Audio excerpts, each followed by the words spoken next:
Feels like tonight's been kind of a bust because I feel a little self-conscious, to be honest, to be out here.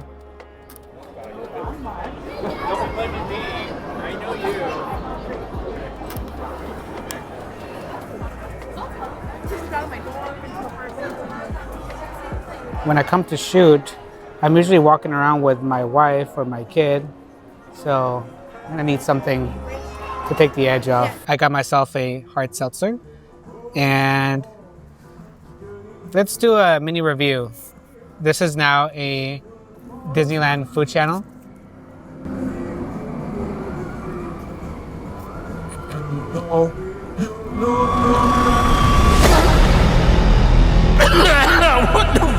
The point of coming today was not to get like portfolio pieces, especially because theme park photography is more of a hobby and it's a way for me to kind of unwind from the stressful wedding season. I just finished my wedding season, so I'm in the post-production of that. So in the meantime, I'm here at Disneyland trying to take some photos, testing out different gear. Right now, I'm testing the 35mm 1.4 from Nikon. And if you're familiar with my channel, you know that I've been kind of going between systems. Right now, like a lot of my professional stuff is Sony, but I'm also thinking about Nikon. Since I have the Nikon ZF, I'm thinking of adding like a Nikon Z6 III to the kit for next season. So I'm testing out a couple of different Nikon lenses.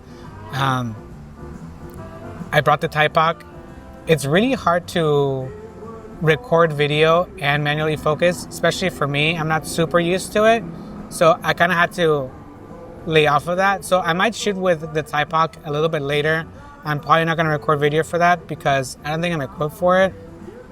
Honestly, like I feel like I get better photos when I'm just focusing on photos.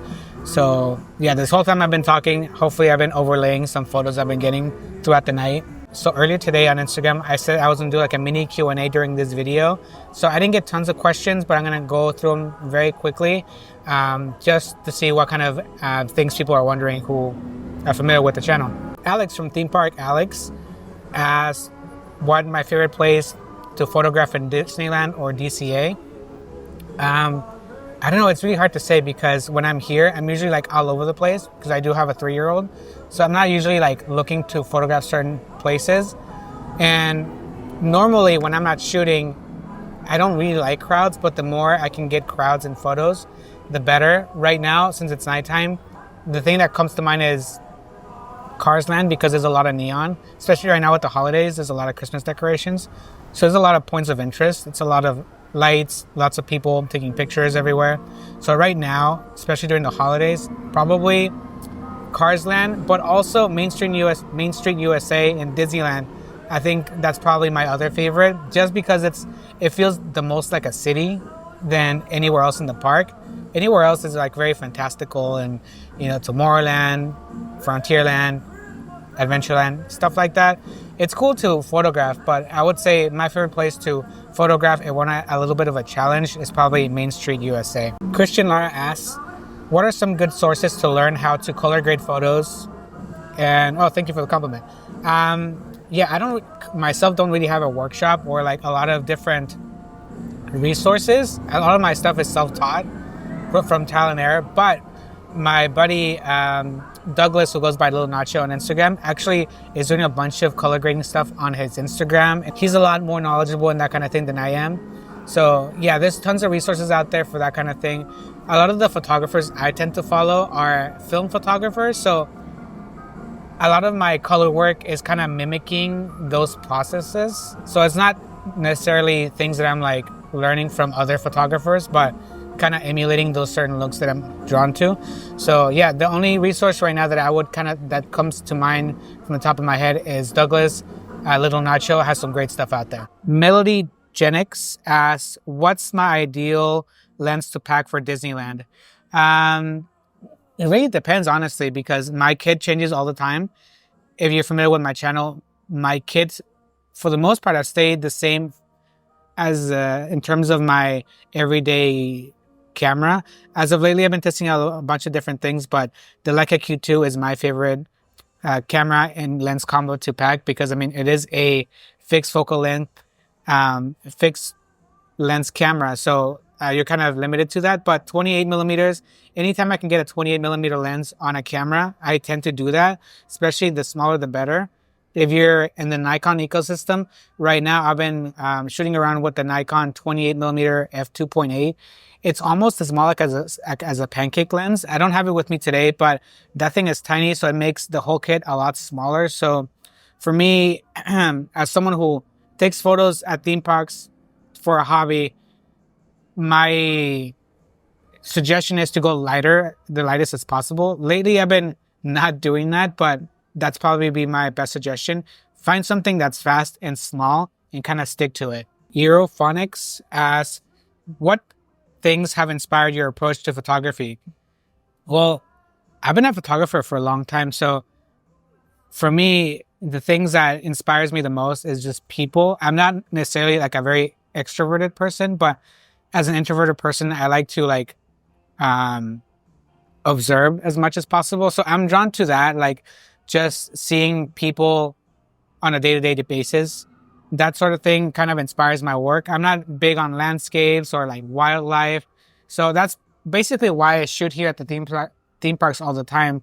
It's the closest I have to like a walkable city. So I'm able to photograph different kinds of people all over the place because there's different types of people here all the time.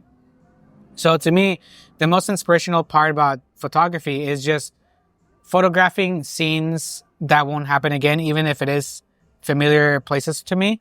So even though there's more photographers now than any time else, your photographs are unique to you no matter what anybody else says. No one else will take that exact photo. So for me, being able to express myself through photography and see things, have people see the world the way I see it is really special, and it's something that kind of like want my work to reflect. So hopefully I answered the question correctly. So yeah, my approach is just to be observant, listen, look, make sure that I capture a scene as authentically as possible, and I'll have images that I'm proud of. Double Helix Studio asks, any tips for someone wanting to start their own YouTube channel? Honestly, just start it. And that's basically my advice to anybody that wants to do a YouTube channel in general for anything, even if it's not photography. Just getting started, I think, is the hardest part. Like today, I was trying to find every excuse not to shoot because it is something that I haven't done before. Like I shoot here all the time, but I don't really come here to shoot a video taking photos ever. So this is kind of out of my comfort zone. And the hardest thing about having a YouTube channel is consistency and just getting out there. So my first YouTube channel was in 2020, or my first YouTube video was in 2020 with the Ricoh GR3. And the reason I recorded that video is because I was bored and I really liked the GR3. So I talked about it. So it kind of snowballed from there. Like haven't been super consistent with YouTube, but friends of mine who have gone on to be really successful on YouTube, the type of content they're making and the way they're representing themselves is accurate to who they are. I find that those are the people that do the best. So honestly, that's my main advice. Just do it. Just anything that interests you, do it. Eventually the algorithm on YouTube will find you. It's all about creating the type of things that you want to watch, and just it kind of snowballs from there. Sam's coming in a big old truck when baby Oh, that's so strong. My wife asked the question, any tips for shooting in low light? Fast primes. And honestly, most cameras right now, even in high ISOs, perform pretty well. Like adding that onto like Lightroom with the denoise features, like you can get really good low light photos with basically any camera if you are willing to like expose correctly for it. Other than that, it's just the basics. Make sure that if you are hand holding a shot to be very, very still, the lower your shutter speed and the lower your aperture, the more light you're going to get into your photos. So that's basically all I got. Yeah, even like most modern cameras, even if you handhold at like 1/8 of a second, you can still get pretty sharp results as long as you're not like jumping around or moving around too much. So that's basically the tips I would give you for low light shooting. I mean, not everybody likes to like carry around like a fast prime 1.4 lenses. They're like super heavy. So like even 2.8 lenses, they get the job done. The trick is just to make sure that you are equipped with the right lens for the right job. And if you don't mind carrying around a tripod, do that. You're gonna get your best results then. Jonathan, aka Jofo Photo, asks me to do this while eating a turkey leg. Sorry, Jonathan. I'm not a big fan of turkey. I got a hard seltzer, which it's pretty good, but it's really strong. So yeah, those are all the questions I got. So not a ton, but it was a nice break from the in-between shooting. So after I'm done with this drink, I'm gonna keep walking around. Hopefully I get more interesting shots. So yeah, we'll see. Just had a drink, so I feel pretty good. We're here in DCA, in Carsland specifically. So I'm gonna shoot around here for a bit.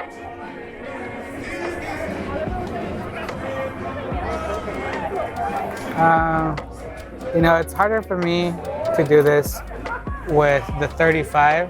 Honestly, I thought I would like the 35 more.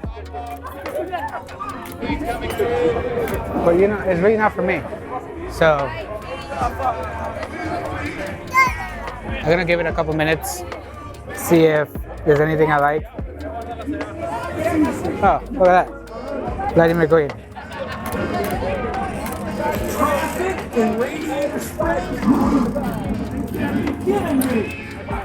It's pretty good. It's pretty good.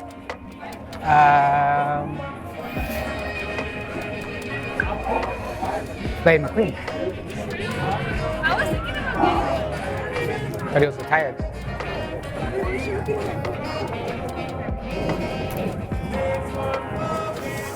So yeah. You don't come to Disneyland often. You see that in photos all the time. Flo's Cafe. Food's not great, but it photographs really well.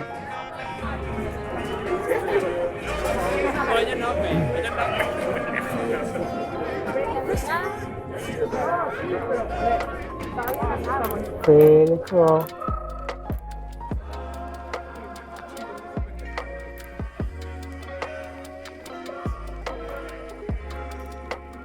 I'm just trying to get more people in it, but people today have been super polite, so they like kind of walk around my camera, which is fine, Not everybody wants to be in photos, but it makes it a little bit harder to photograph.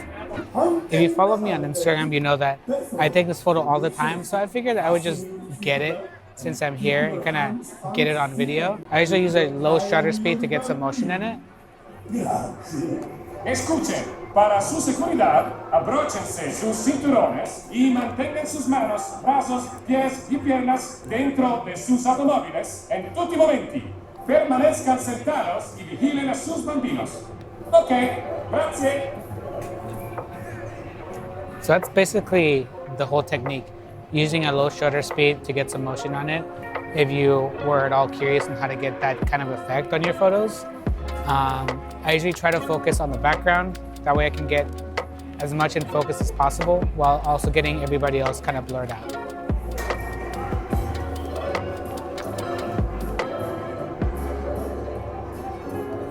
This card usually takes way longer.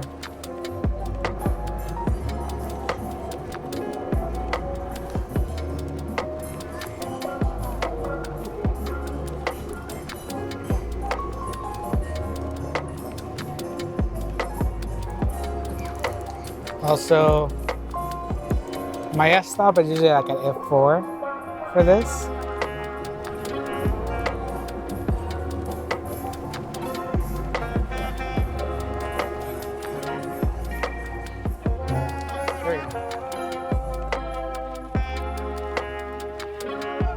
This technique is not super hard, but it does look great in the photos.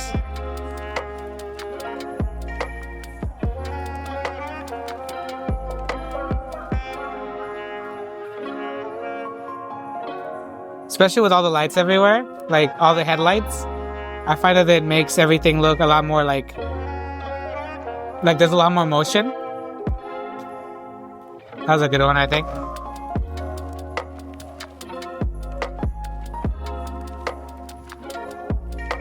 I'm gonna decrease my shutter speed to like 1/4 for this. And there it is.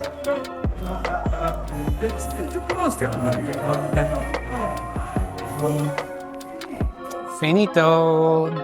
So not super difficult, but it looks really cool. Huh? What do you think? In the office space? Put a softbox over here. Maybe you got a bunch of light over here already. A nice wooden desk. Sponsored by Aperture, maybe. Nikon. Oh, Hobo light, maybe.